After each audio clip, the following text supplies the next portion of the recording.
ኢትዮጵያን የሚቀይሩ ሰዎች እናፈራለን ከዚህ ውስጥ። ይህ ንግግር ኢንሳ የተባለውን የደህንነት መስሪያ ቤት አብይ አህመድ በውክልና ዋና ዳይሬክተር ሆነው በሚሰሩበት ወቅት ያደረጉት ነው። እዚህ ጋር አብይ አህመድ ኢንሳን በውክልና ብቻ የመሩ መሆናቸውን ልብ ብለን እንጀምር። ደጋግመው ብዙ በሚናገሩለት መስሪያ ቤት ውስጥ አለቃቸው ለትምህርት ውጭ ሀገር ደርሰው እስኪመለሱ ድረስ በአደራ ኃላፊነት ከመረከብ ውጪ በወቅቱ ጠቅላይ ሚኒስትር በተሰጠ ደብዳቤ የኤጀንሲ ዋና ዳይሬክተርነትን አልተሾሙበትም። አብይ በሹመት ኢንሳን መርተው አያውቁም። ሆኖም አደራ በሊታነት አብሮ አደጋቸው የሆነው አብይ የተሰጣቸውን የአደራ ስልጣን ባልገዋ ባለጉበት በዚያ ዘመን በዚያ መስሪያ ቤት ውስጥ በተሰጣቸው የአደራ ስልጣን ሲባልጉ የተባበሯቸውን ሰዎች ዛሬ በትላልቅ አገራዊ ኃላፊነት ላይ እያስቀመጧቸው ቀጥለዋል።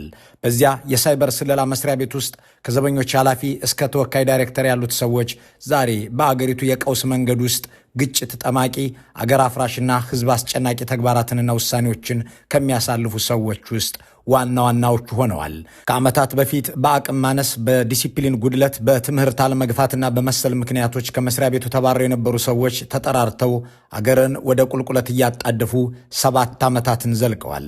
አብዛኞቹ ቆንጠጥ ያለ ሐሳብ ማቅረብ የማይሆንላቸው፣ አነቃቂ ንግግርና ተረታ ተረት የሚወዱ፣ ተጨባጭና ሳይንሳዊ ጉዳዮች ሳይሆኑ ምናባዊና ተምኔታዊ ነገሮች የሚስቧቸው፣ ጠለቅ ያለ የምርምርና የእውቀት ጉዳይ ሳይሆን ገለባ አጀንዳዎችንና የተበታተኑ ጥቅሶችን ማራገብ የሚወዱ አሊያም እንዲህ ያሉ ነገሮች ሲነገሩ የሚደመጡና ዕውቀት የሚመስላቸው ሰዎች በዚህም የሚመሰጡ ናቸው ይባልላቸዋል።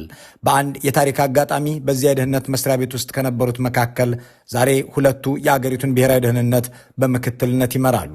የብልጽግና ተቾችን ከተለያዩ የነውር ተግባራትና ከተቀነባበሩ የምስል እንዲሁም የድምፅ መልእክቶች ጋር እያሰራጨ ያለውን የአርቲፊሻል ኢንቴሊጀንስን የሚመሩትም ሰው እንዲሁ ከዚህ ቢሮ ውስጥ አብይ በኮንትሮባንድ ሹመት የሰጧቸውና ከዚያ የተገኙ ናቸው። የአገሪቱ ምክትል ጠቅላይ ሚኒስትር፣ የቀድሞ መከላከያ፣ የአሁን የቆላ ሚኒስትር፣ የአገሪቱ ጠቅላይ ሚኒስትር በዚህ ኢንሳ በተባለ የደህንነት ተቋም ውስጥ የኖሩ ከዚህም የተባረሩና በራሳቸውን ፈቃድ ይወጡ ከዚያም ቂም ይዘው የቀጠሉ በመጨረሻም ለግል ጥላቻዎቻቸውና በቀላቸው ሲሉ አገር እያፈረሱ ያሉ ናቸው የሚባልላቸው ናቸው። ከሚኒስትሮች ምክር ቤት ሁለቱ የኢንሳ ባልደረባ የነበሩ ናቸው። ባለፉት 7 ዓመታት ከአገሪቱ የጸጥታና ደህንነት ተቋማት ውስጥ ከአብይ ጋር በኢንሳ ውስጥ አብረው የነበሩ ሰዎች ያልመሩት አንድም ተቋም የለም ማለት ይቻላል። አታሼ ጭምር ሆነው የተመደቡ ሰላዮች አሁንም ስምሪት ላይ ናቸው። እነማን ናቸው የሚለውን አንድ ባንድ እንመለከተዋለን። እነዚያ የቀድሞ የኢንሳ ሰዎች ዛሬ ኢትዮጵያን ለማፈራረስ እየተጠቀሙበት ከሚገኘው የጸጥታና ደህንነት ተቋማት በተጨማሪ የኢኮኖሚ ዘርፉንም ለመቆጣጠር እየሞከሩ ናቸው። ሌላኛው የኢንሳ ሰው ሰሞኑን የልማት ባንክ ፕሬዝዳንት ተደርገዋል። አብይ አህመድ ሌላ ዳቆን ሰው ዘመዶቻቸውን ሲገድሉ ከከረሙ በኋላ እሳቸውን በመሾም ለመካስ ያቀረቡት ሐሳብ ቅቡል ሆኗል። ከአገዛዙ ቁንጮ ባለስልጣናት ጋር በፈጠሩት የጥቅም ግጭት ተጣልተው ከ2 ዓመታት በፊት ወደ እስር ቤት ወርደው የነበሩት የፋይናንስ ደህንነት አገልግሎት ዋና ዳይሬክተር የነበሩት ቴዎድሮስ በቀለን ጨምሮ የወንድማማቾቹ መፈንጫ የሆነውን የሲንቄ ባንክን በቦርድ አባልነት የተቀላቀሉት ወርቁ ጋቸናም እንዲሁ በዚያ የአብይ ኮንትሮባንድ ስልጣን ኢንሳ የነበሩ ናቸው። ኢኮኖሚውንም ለመቆጣጠር የሚደረግ ሙከራ መሆኑ ነው። አሁን ራሱን ኢንሳን፣ መከላከያን፣ ብሔራዊ መረጃና ደህንነትን፣ የጠቅላይ ሚኒስትሩን ቢሮ የደህንነት አማካሪነት ወዘተ የተባሉ የጸጥታና የስለላ ተቋማት በዋናም ሆነ በምክትልነት የተመሩት ባለፉት ዓመታት አገሪቱንም የጸጥታ እጦት ውስጥ ካስገቡት የዘመናችን ሹሞች መካከል እነዚሁ በኢንሳ ውስጥ ይሰሩ የነበሩ የአብይ ባልደረቦች ናቸው ማለት ይቻላል። ወይም የአብይ የቀድሞ ተሿሚዎች። እዚህ ጋር ከኢንሳ ወጥተው አገር ቢመሩ ምን ችግር አለው የሚል ጥያቄ ሊያስነሳ ይችላል። በኢንሳ የነበራቸው ሁኔታና የተባረሩበት ምክንያት ግን በጥቂቱም ቢሆን አሁን ያለውን አገራዊ ምስቅልቅል ምንጩን ይነግረናል። አቅም የለሽ፣ በትምህርታቸው ደካማ፣ ከነባራዊ እውነታ የተነጠሉና የዲሲፕሊን ችግር ያለባቸው መሆኑን የሚያሳየው ያ ዘመናቸው አሁን አገራዊ ስልጣን ላይ ሆነው ከሚፈጽሙት ጋር የተመሳሰለ ሆኖ ይገለጥልናል። ከዛሬው ጠቅላይ ሚኒስትር ጋር የቀጠሉና በፊትም በኢንሳ ውስጥ ይሰሩ የነበሩት ሰዎች አብዛኞቹ በትምህርታቸው መግፋት የተሳናቸው የሃይስኩል ምሩቆች ናቸው። ከፊሎቹ ማይክሮሊንክ ከተባለው ኮሌጅ በሰርተፍኬት ለመመረቅ የሞከሩ ናቸው። አብዛኞቹ ደግሞ የደርግና የኢህአዴግ ወታደሮች። ዛሬ ጠቅላይ ሚኒስትር አብይ የሚሾማቸውና ከእርሳቸው ስር ሆነው እንዲሰሩ የሚያደርጋቸው በርካታዎቹ ባለስልጣናት ወይ በአካዳሚክ አቅማቸው አለያም በሞራል ከእሳቸው እጅግ ያነሱ እንዲሆኑ ያደረጉበት ሞዴልም ከዚሁ ከኢንሳ የተወሰደ ይመስላል። እሳቸው በኢንሳ ውስጥ እያሉ ሲናገሩ እንደተሰሙትም በውክልና ዋና ዳይሬክተር ሆነው ሲመሯቸው ከነበሩት ሰዎች ሁሉ እሳቸው በአቅም ያነሱ ነበሩ። እውነቱን ንገረኝ ካላችሁ ከእናንተ መካከል አንዳቸውን ብንመርጥ ትመራላችሁ። ቢኮዝ አብይ ከእናንተ ያነሰ አብይ ከእናንተ ያነሰ ምንም የማያውቅ ሰው ነው የሚለውን እውነት ይዘን በእርግጥ ከአብይ ያነሰ ሰው አለን ብለንም ስንጠይቅ የዛሬው ጠቅላይ ሚኒስትር ያኔ በኢንሳ ውስጥ ከሁሉም ያነስኩ ሰው ነኝ ያሉት እነማንን ከፊት አስቀምጠው ነው ብለንም ስንጠይቅ የዛሬውን ምክትላቸውን ተመስገን ጥሩነህን፣ የመከላከያ ሚኒስትራቸውን አብርሃም በላይን፣ የስለላውን መስሪያ ቤት ምክትል ኃላፊዎች ታዚር ገብረ እግዚአብሔርንና ሲሳይ ቶላን፣ አብርሃም በላይን፣ ኢሳያስ ካሳን፣ ወርቁ ጋቸናን ወዘተ እናገኛለን። ከእነዚህ ሰዎች ሁሉ ያነሰ አቅም ያለው ሰው ዛሬ የአገር መሪ የሚሆንበትን አጋጣሚ ሲያገኝ ደግሞ እነዚህን ሰዎች በዋና ዋና የጸጥታና የደህንነት ተቋማት ላይ ሲሾማቸው ምን ሊፈጠር ይችላል የሚል ጥያቄ ስናነሳ ሰዎቹ አገር ለመምራት ያላቸውን አቅም እጅጉን የደከመ መሆኑን ለመረዳት የሚበጀን ይሆናል። አብይ በኢንሳ በአደራ የተሰጣቸውን ኃላፊነት ጥሰውና አደራ በልተው አለቃቸው ተክለ ብርሃን ወልደ አረጋይ ወደ እንግሊዝ በሄዱበት ወቅት ልዩ ልዩ ዳይሬክተሮችን ሾሙ። የሚሾሙት ሰዎች የሥራ ውጤት ሳይሆን አብይ አህመድን በየኮሪደሩ ማሳጅ ተደራረጉ ሲሉ፣ ሻይ መጠጣትና ዳቦ መብላት የምትችሉበት ቦታ ይመቻች ሲሉ፣ እየዞሩ የሰራተኛ ጀርባ እያሻሹ ሲደበድቡ ወዘተ እንዲህ ያለ ሰው የሚሸት አለቃ ከቶ ከየት ተገኘ እያሉ የሚያወድሱ ነበሩ። የወቅቱ የኢንሳ ዳይሬክተሮች የአብይ ችሎታ ምንድን ነው ቢባሉ የዳበረ የንባብና የመረዳት ችሎታ እንዲሁም የማስረዳትና የመስራት ብቃት ብለው አይመልሱም። የፈጠራ ችሎታ ብለው አይቀጥሉም። ቢሮአችን ውስጥ ሻይ ያፈላልን ነበር፣ መኪናችንን ስናጥብ ቆሞ ያጨበጭብልን ነበር፣ ያበረታታን ነበር ወዘተ የሚሉ ናቸው። የውሃ እንደዚህ ቀዝቃዛና ሙቅ ውሃ የሚያወጡ በርሜል ላይ የሚጫንባቸው የውሃ መቋጠሪያዎች፣ ታንከሮች በየፍሎሩ እየገዛ ኮሪደሮቹ ላይ በየቦታው የሻይ ማሽኖች ምናምን ይቀመጣሉ። ስለዚህ ሻይ ከፈለክ ወጣ ብለህ ትጠጣለህ ማለት ነው። ኢቭን እርስ በርስ ማሳጅ የምትደራረግባቸው እንትሮችም ነበሩ። በየፍሎሩ ማሽኖች ነበሩ። በአብይ እየተሾሙ የኢንሳ ዳይሬክተሮች የሚያወሩትና የሚያቀርቡት የአለቃቸው ልዩ የአገር መምራት ብቃት ወይም ዕውቀት የለም። ሻይ ያፈሉልን ነበር፣ ውሃ ይቀዱልን ነበር፣ ማሳጅ ያደርጉልን ነበር የሚለውን ግን ይናገሩታል። ለአብነት ሰሞኑን የልማት ባንክ ፕሬዚዳንት የተደረጉትን ኢሳያስ ካሳን እንመልከት። ኢሳያስ በአብይ የኮንትሮባንድ ስልጣን የተለገሳቸው ኃላፊነት የኢንሳ የሕግ ክፍል ዳይሬክተርነት ነበር። ጀኔራል ተክለ ብርሃን የእንግሊዝ ትምህርታቸውን ጨርሰው ሲመለሱ አብዛኞቹን የአብይ ተሿሚዎችም ሲያባርሩ ከቀሩት ጥቂት ዳይሬክተሮች መካከል ኢሳያስ አንዱ ነበሩ። በ2010 አብይ ስልጣን ሲይዙ የሹመት ድራጎት ጣል ከተደረገላቸው ሰዎች መካከልም አንዱ ተደረጉ። በዚያች በተሰጠቻቸው ሹመትም መወድሰ አብይ በቴሌቪዥኖች ላይ ሲቀርብ ሊመሰክሩ ከፊት ተቀመጡ። በድቁናና ቀዳሽነት ልጅነታቸውን እንዳሳለፉ የሚናገሩት ኢሳያስ አብይ ወደሚመራው ስብሰባና ቢሮ መግባት ወደ ቤተ ክርስቲያን እንደመሄድ ይቆጠር ነበር በማለት የኢንሳ ትዝታቸውን ይተርካሉ። አብይ አህመድንም እንደ ቤተ መቅደስ የሚሳለሙት አስመሰሉት። በጣም የሚገርም ነበር። ልክ እንደ አንዳንዴ እንደ ሰው ወደ ቤተ ክርስቲያን ወደ ምናምን ለመሄድ እንደምትናፍቅ እንደዚህ ወደ ቢሮ መሄድ በጣም ይናፍቅ ነበር። ስብሰባ በጣም ይናፍቅ ነበር። ምክንያቱም ንግግሮቹ፣ ግንኙነቶች በጣም ጥሩ ጊዜ ነው። በጣም የተለየ ወቅት ነው ያኔ። አብይ ወደሚመሩት መስሪያ ቤት መሄድን ቤተ ክርስቲያን ከመሄድ እኩል አድርገው የሚናገሩት ኢሳያስ ካሳ ቀደም ሲል እንዳልነው ዲያቆን ናቸው። እንዳም ሆኖ ከአለቃቸው የሚጠቅሱት የተለየ ችሎታና ብቃት ቢያጡ እሱ ወደሚመራው ስብሰባ መሄድ ማለት አድባራትና ገዳማትን አብያተ ክርስቲያናትን እንደመሳለም የሚቆጠር ነው ማለት ጀመሩ። በ2010 ለብዙዎቹ የቀድሞ ኢንሳ ሰዎች ሹመት ሲሰጥ ለኢሳያስ የተገኘላቸው የካቢኔ ጉዳዮች ሚኒስትር ዴኤታ የሚባል የረባ ተግባር የሌለው ኃላፊነት ነበር። በአንድ በኩል የትግራይ ተወላጅ መሆናቸው ሙሉ እምነት የሚጣልባቸው አላደረጋቸውም። በሌላ በኩል ደግሞ የማይጣሉ የኢንሳ ሰው ናቸው። እናም በነ ደንቢቱ አንቢሳ ስር ለደንቡ ያህል ሚኒስትር ዴኤታ እየተባሉ ከረሙ። የትግራይ ጦርነት ሊጀመር ሲል ደግሞ ለትምህርት ብለው ሹልክ ብለው ወጡ። ጦርነቱን ሲቃወሙ አልተሰሙም። ከጦርነቱ በኋላ ትምህርታቸው አለቀ ተባለና የካፒታል ገበያ ባለስልጣን ምክትል ዳይሬክተር ሁን ተብለው እዚያ ሰነበቱ። በተያዘው ሳምንት ደግሞ የልማት ባንክ ፕሬዚዳንት ሆናል ተብለው ተሹመዋል። የኢንሳ ሰዎች አገሪቱን ለመምራት እድል አግኝተናል ብለው ሲመኩ የምናዳምጣቸው የቆላ ሚኒስትሩ አብርሃም በላይም የዚያው የኤጀንሲው ሰው ናቸው። ሪሰርቸር ከሙያ ጀምሮ እስከ አሁን የደረስኩበት ደረጃ ያኔ ደግሞ እሱ እያለ ነው ዳይሬክተር የሆንኩት አመራር እድል ያገኘሁትና የአመራር አሁን በሀገሪቱ በተለያዩ ቦታዎች ተገኝተዋል። ከራሱ ጀምሮ ከአብይ ጀምሮ ሀገሪቱን ለመምራት እድል ያገኘ እኔም ጨምሮ አብርሃም በላይ ኢንሳን የተቀላቀሉት ከመከላከያ ኢንጂነሪንግ ኮሌጅ በጥናትና ምርምር ባለሙያነት ነበር። የኢንሳ መስራች ዳይሬክተር መሆናቸውን የሚናገሩት ሜጀር ጀነራል ተክለ ብርሃን ወልደ አረጋይ ለትምህርት ወደ እንግሊዝ ሲጓዙ ከምክትሎቻቸው አንዱ የነበሩትን አብይን ወክለው ሲሄዱ በዚያን ጊዜ በአብይ ከተሾሙ ሰዎች መካከል አብርሃም አንዱ ናቸው። የዛሬው ጠቅላይ ሚኒስትር ያኔው ተወካይ የኢንሳ ዋና ዳይሬክተር የሚታዘዟቸውን በአቅም ከሳቸው የማይሻሉትን ምናልባትም ያነሱትን አቤት ወዴት ባዮችን መሾም ሲጀምሩ አብርሃም በላይ ተገኙ። እሱ እያለ ነው ዳይሬክተር የሆንኩት። እንደ አብርሃም በላይ ያሉ የወቅቱ የኢንሳ ሰዎች እንዲህ ያለ ሹመት የተሰጣቸው በእርግጥም በወቅቱ ተወካይ ዳይሬክተር ሆነው ተቋሙን ይመሩ በነበሩት በአብይ አህመድ ነው። በውክልና በተገኘ የ2 ዓመት ስልጣን የተፈጸመውን ይህንን መሰሉን ድርጊት ብልሽት ሲሉ የሚገልጹት የቀድሞዎቹ ኢንሳዎች አለቃ ሜጀር ጀነራል ተክለ ብርሃን ወልደ አረጋይ እንዲህ ይናገራሉ። እዛ እኔ ወክየው ከሄድኩ በኋላ ተቋሙ ተዳክሞ ቆይቷል። ኮንፍሊክት ኦፍ ኢንተረስት ተፈጠረ ማለት ነው። ስለዚህ ብዙ ብልሽቶችም ነበሩ፣ ገምግመናል። እሱ በደንብ አልተሳተፈም በንጓ ላይ።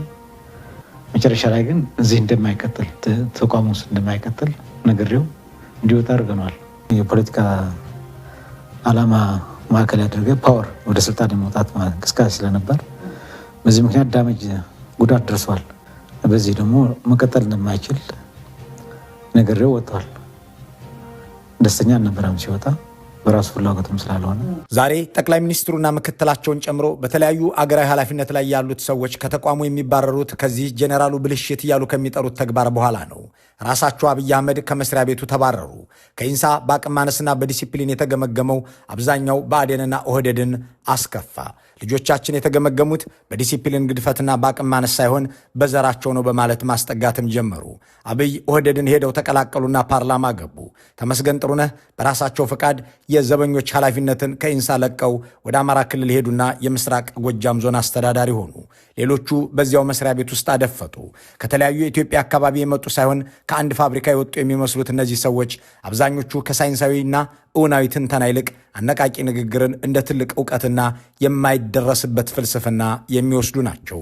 ዛሬ በአዲስ አበባ ልዩ ልዩ አዳራሾች ውስጥ በአገሪቱ ምንም ችግር የሌለ ይመስል ድሃ የሆንከው ስላልጠየቅህ ነው፣ ህልምህን ተከተለው፣ ራእይህን ፈልገው ወዘተ የሚሉ ዲስክሮችን በመንግስት ደረጃ ያስተዋወቁት እነዚህ ሰዎች ናቸው ማለት ይቻላል። ይህንን እንደ ቁም ነገር የሚወስዱት አብርሃም በላይ አብይ ኢንሳ እያለን አነቃቂ ንግግር ያደርግልን ነበር ሲሉ ይተዝታሉ።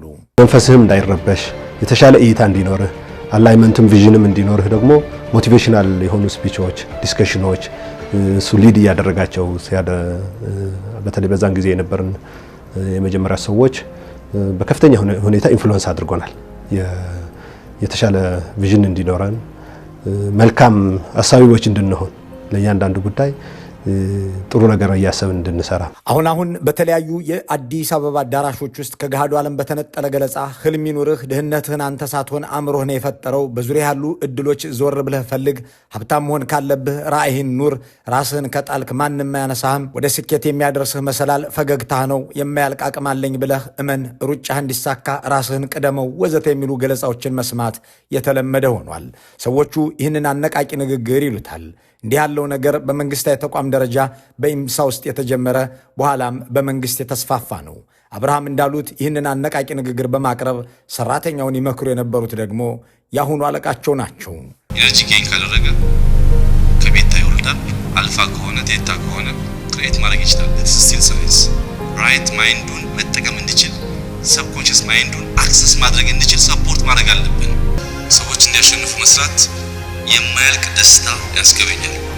በመሆኑም ራሳችሁን ወቁ። እናንተ ብቃት ያላችሁ ብዙ መስራት የምትችሉ ብርቅዬ ልጆች ናችሁ። እንዲህ ያለው የድሮ የአንድ ቢሮ ንግግርና አመለካከት አሁን የአገር ፖሊሲ ሆኗል። የዛሬ ሳይሆን የነገው ትውልድ እንዲረዳን እየሰራን ነው። የምንሰራው ባይታያችሁም ሌላው ዓለም እያየው ነው። ወደ ብልጽግና እንጓዛለን፣ አይናችሁን ግለጡት፣ ከህልማችን የሚያቆመን አንዳች ኃይል የለም ወዘተ የሚሉትን መፈክሮች የሚያሰሙ ገዢዎች መሰል ከእውነታውና ከገሃዱ ዓለም የተነጠለ አቋማቸውን ተቋማዊ ማድረግ የጀመሩት በኢንሳ ውስጥ ነበር ማለት ይቻላል። ያኔ ከአብይ አህመድ ጋር በኢንሳ አብረው ከነበሩ ዛሬ የብሔራዊ መረጃና ደህንነት አገልግሎትን በምክትልነት የሚመሩ አቶ ሲሳይ ቶላና አቶ ታዜር ገብረ እግዚአብሔርም ይጠቀሳሉ። እነዚህም የኢንሳ ውጤቶች ሲሆኑ አቶ ሲሳይ የደርግ ወታደር፣ ታዚር ደግሞ የኢህአዴግ ሰራዊት አባል ነበሩ። አቶ ታዚር በኢንሳ ውስጥ ከአብይ ጋር ሲሰሩ ካስተዋሉት ችሎታቸው አንዱ አለቃቸው ማሳጅ መደራረግ እንደሚገባ ማመናቸውን ይመለከታል። ሌላ ፕሮፌሽናል ምናምን መጥቶ ሳይሆን እርስ በርስ ስትረስ ሪሊዝ ለማድረግ የተሻለ ፕሮዳክቲቭ ለመሆን የሚያስችሉ የማሳጅ እንትኖች ነበሩ። በመስሪያ ቤት ውስጥ ማሳጅ መደረግ ያስፈለገበትን ምክንያት ደግሞ ራሳቸው አብይ እንዲህ አብራሩታል። ማሳጅ ያለበት ዋናው ምክንያት ሰው በቀን አንዴ ወይም ሁለቴ ልክ ካፌ ማኪያቶ ምናምን እንደሚጠጣው 5 ደቂቃ ላይ ማሳጅ ቢያገኝ ትልቅ ኢነርጂ ጌን ያደርጋል። ሞቲቬሽናል ንግግር መናገር የመንግስት ባለስልጣንና ሰራተኛ ችሎታ ሆኖ ከመቅረቡ በተጨማሪ ማሳጅ የማድረግ ብቃትም የስራ ውጤት መመዘኛ ሲሆን ታየ። በኋላም ከኢንሳ ተባረው በኦህዴድ አማካኝነት የሳይንስና ቴክኖሎጂ ሚኒስትር ሆነው ለ2 ዓመት በሰሩበት ጊዜ ይህንኑ የማሳጅ ጉዳይ ዋና ጉዳያቸው ሲያደርጉት ታይተዋል። ሁለት ደቂቃ ብቻ ሰውየውን በማሸት አንደኛ የመቀራረብ ነገር አሁን ከልጆቹ ጋር እንደ ቤተሰብ የሚያደርገን ነገር ይሄ ነው። ተደብቆ ሳይሆን ልጆቹን እያሻ አስፈላጊ ሲሆን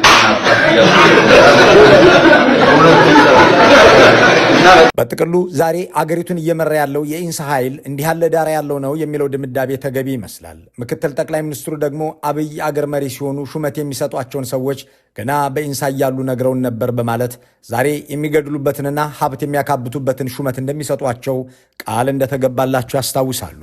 በቃ ቃል በቃል ይችን ሀገር በቃ መራታለሁ እኔ የሀገር መሪ ሲሆን ደግሞ ከሌ እንዲያረጋዋለሁ ከሌ እንዲያረጋዋለሁ ከሌ እንዲያረጋዋለሁ እያሉ ይናገሩ ነበር። ያኔ አሁን ያኔ አብረዋቸው ከሰሩት ውስጥና ስሾም እሾማችኋለሁ ተብለው ቃል ከተገባላቸው ሰዎች መካከል ራሳቸው ተመስገን አንዱ ናቸው። አቶ ተመስገን በኢንሳ ውስጥ በአብይ የተሰጣቸው ሹመት የመስሪያ ቤቱ ዘበኞች አለቃነት እንደነበር ባልደረቦቻቸው ያስታውሳሉ። አብይ በተክለ ብርሃን ከተባረሩም በኋላ በኢንሳ ውስጥ በዚሁ ኃላፊነት እንዲሰሩ የተደረጉ ያልተባረሩ ሰው ናቸው። በኋላ ግን በራሳቸው ፈቃድ ወደ ብአዴን ሄደው የዞን አስተዳዳሪ ተደረጉ። አብይ የአገር መሪ ሲሆኑ ደግሞ ያንኑ ኢንሳን እንዲመሩ አድርገዋቸዋል። አሁን የገዢው ፓርቲ ምክትልና የገዢው ጠቅላይ ሚኒስትር ምክትል ሆነው አገር እየገዙ ወይም እየታዘዙ ካሉ የኢንሳ ሰዎች አንዱ ናቸው። ብሔራዊ መረጃና ደህንነትን ከሚመሩት ምክትሎች መካከል አንዱ የሆኑት ሲሳይ ቶላ አብይ ከኢንሳ ሲባረሩም ሆነ አብይ በተወካይነት ተቋሙን ሲያስተዳድሩ እሳቸው በኢንሳ ውስጥ አልነበሩም። በወቅቱ በእንግሊዝ ትምህርት ላይ እንደነበሩ ከኢንሳ ሰዎች ያገኘነው መረጃ ያመለክታል። አብይ ከኢንሳ እንዲባረሩ ያደረጋቸውን ግምገማ ከመሩት ኃላፊዎች ውስጥ ግን አንዱ ነበሩ። የቴክኒክና ኢንቴሊጀንስ ክፍል ኃላፊ በመሆን ምክትል ዋና ዳይሬክተር ሆነው ሰርተዋል። ከ2006 እስከ አብይ መምጣት ድረስ በዚሁ ተቋም ውስጥ ከቆዩ በኋላ በብልጽግና ዘመን ደግሞ አሁን ያሉበትን ሹመት አግኝተዋል። የሬድዋን ሁሴን አለቃ ሆነው ይመሩታል በሚባልለት የደህንነት መስሪያ ቤት ውስጥ ለደህንነታቸው አብዝተው የሚፈሩ ጠቅላይ ሚኒስትሩንም በስጋት የሚመለከቱ ያጠቃኛል ብለው ሌት ተቀን የሚጠነቀቁ እንደሆኑ የሚነገርላቸው ሲሳይ አያሌ ጠባቂዎችን በማንጋጋትም ይታወቃሉ። ክፍለ ጦር አከል ጠባቂዎች አሏቸው እያሉ የሚቀልዱባቸው ባልደረቦቻቸው እኔ የምፈራው ሸኔን፣ ወያኔን አለያም ሻቢያንና ፋኖን ወይም ሌላ አካልን ሳይሆን አብይን ነው እያሉ ሞቅ ሲላቸው እንደሚናገሩ ጠባቂዎቻቸውም ያውቃሉ። ከአብይ አህመድ አገር ማፍረሻ ተቋማት መካከል አንዱ በሆነው የመረጃና ደህንነት ቢሮ ውስጥ ከመምጣታቸው በፊት እሳቸውም በኢንሳ አንድ ክፍል ይመሩ የነበሩት እንደ ሌሎቹ የቀድሞ የኢንሳ ሰዎች በወቅታዊ ጉዳይ ላይ እምብዛም ማስተያየት ሲሰጡ የማይታዩት አቶ ሲሳይ የደርግ ሻለቃ ነበሩ። አሁን ባሉበት ቦታ ላይ ሆነው ከሰጧቸው አስተያየቶች አንዱ በውጭ ሀገር ሰላዮችን አሰማርተናል የሚለው ንግግራቸው አነጋጋሪ እንደነበር አይዘነጋም። አንድ በእንዲህ አይነት ኃላፊነት ላይ ያለ ሰው እንዲህ ያለ ንግግር አይናገርም፣ ምናልባት የኦህዴድ ሰው ካልሆነ በቀር። ከዚህም አልፎ በደህንነት መስሪያ ቤት ውስጥ ውጭ ሀገር ሄዶ የሚገድልና የሚያፍን ታጣቂ ኃይል አሰልጥነናል ሲሉ ጨመሩበት። ሁለቱንም ንግግሮቻቸውን እናስታውሳቸው። ሚስጥራዊ በሆኑ ትልልቅ ስምሪቶች በሀገር ውስጥም በውጭ እጅግ በጣም ከባድና ከፍተኛ የሆነ የህይወት መስዋዕትነት የሚጠይቅ ስምሪቶች ላይ ተሰማርተው ነው የሚገኙት። ከተልዕኮ አካባቢ ጋር በመመሳሰል ጠላትን በማጥቃት መረጃ መንትፎ የማምጣት በዚህም በሀገር ውስጥም ሆነ ከሀገር ውጭ የተሰጣቸውን ተልዕኮ በብቃት እንደሚወጡ በልበ ሙሉነት መናገር እችላለሁ። ያኔ ኢንሳ ያሰባሰባቸው ደካማና ምናባዊ አቅመቢስና ተምኔታዊ ሰዎች ዛሬ በተለያዩ ዘርፎች ተሰማርተዋል ሲባል በብዙ መስሪያ ቤት ተሹመዋል ማለት ነው። እነ ኢሳያስ ካሳና ብርሃን በላይ፣ እነ ተመስገንና ታዜር ሲሳይና መሰሎቻቸው ብቻ አይደሉም። የኦሮሚያ ብልጽግና ፓርቲ ቅርንጫፍ ጽህፈት ቤት ኃላፊ ከፍ ያለው ተፈራ፣ የአዲስ አበባ አሽከርካሪና ተሽከርካሪ ባለስልጣን ኃላፊ ደሳለኝ ተፈራ፣ የኢቢሲ ዋና ዳይሬክተር ቢኒያም ኤሮ፣ በኬንያ የባጫ ደበሌ ስለላ አታሼ የሆኑት ሽፈራው ጭምዴሳ፣ የአርቲፊሻል ኢንቴሊጀንስ ኃላፊው ወርቁ ጋቸና ከዚሁ ዕውቀትና ብቃት የሌላቸውን ሰዎች አሰባስቦ ነበር በሚባልለት መስሪያ ቤት ውስጥ የነበሩ ናቸው። የአንዲትን ሀገር የመረጃ ደህንነት በሁሉም ዘርፍ መጠበቅና ብቁ ሆኖ እንዲወጣ ማድረግ ግዴታ ነው። ኢንሳ የተባለው የደህንነት መስሪያ ቤትም በዋናነት በሳይበር ደህንነት ላይ የአገሪቱን ተቋማት የመጠበቅ ኃላፊነት ያለው መሆኑን በተቋሙ መቋቋሚያ ሰነድ ላይ ተጠቅሷል። የአገርን ደህንነት ይጠብቃል ተብሎ የተመሰረተው ይህ ተቋም የዜጎችን ስልክና ኤሌክትሮኒክስ መሳሪያዎች በመጥለፍ ህዝብን የሚያሸብር ከመሆን አልፎ እንዲህ ያሉ አገር አሸባሪና አፍራሽ መሪዎችን አፍርቷል። አገሪቱን ሁሉ አቀፍ ትርምስ ውስጥ እንድትገባ ያደረገውን ይህንን ኃይል ያመረተው ይህ ተቋም እንዲህ ያሉ ሰዎችን ይዞ እንዲዘልቅ ያደረገው ኢህአዴግ ሹሞቹና ሰዎቹ መሆናቸው አይካድም። የአገር ደህንነትን ይጠብቃል የተባለ ተቋም የአገር ጠንቅ የሆኑ ሰዎችን ኮትኮቶ ሲያሳድግ ሲተባበር የነበረው የኢህአዴግ አመራር የራሱን ኃጢአት የሚወስድ ቢሆንም አሁን አገሪቱ ከገባችበት ትርምስ ጀርባ ያሉት አብዛኞቹ ዋና ዋና መሪዎች ከዚህ ኢንሳ ከተሰኘው ተቋም የተገኙ መሆናቸው ግን አንዳች ምርምርን የሚጋብዝ ይመስላል። መልካሙን ሁሉ በመመኘት በዚሁ እንሰናበታለን።